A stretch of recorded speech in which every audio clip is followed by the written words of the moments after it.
We play a lot of games on this programme, and we're always trying to find out what's new and what's different about the latest piece of electronic wizardry.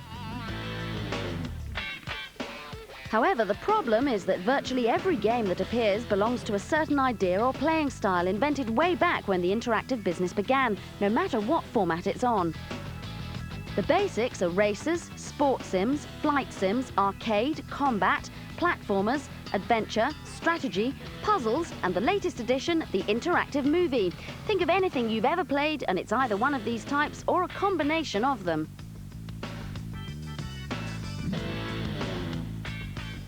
When the industry was new, anything seemed possible.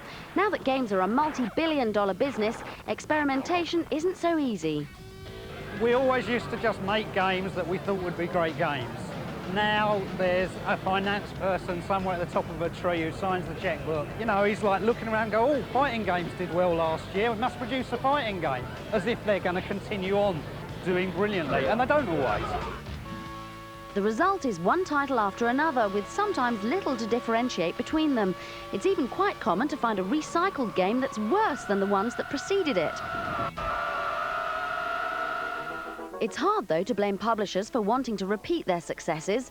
Dark Forces was a very polished reworking of the much-imitated Doom. Jedi Knight is Dark Forces 2, a sequel to a game that wasn't original in the first place, but at least LucasArts are giving fans what they want. The credits to our sequel is that although it's a game that's a first-person action game, it's the storyline itself that is also compelling. It isn't simple random levels of shooting, but there's a very strong storyline that extends the Star Wars universe into a whole new dimension. One thing that does change in this industry is the technology. Faster chips, better sound, more memory. Whatever gets improved gives programmers a chance, at least in theory, to bend the current rules, if not break them.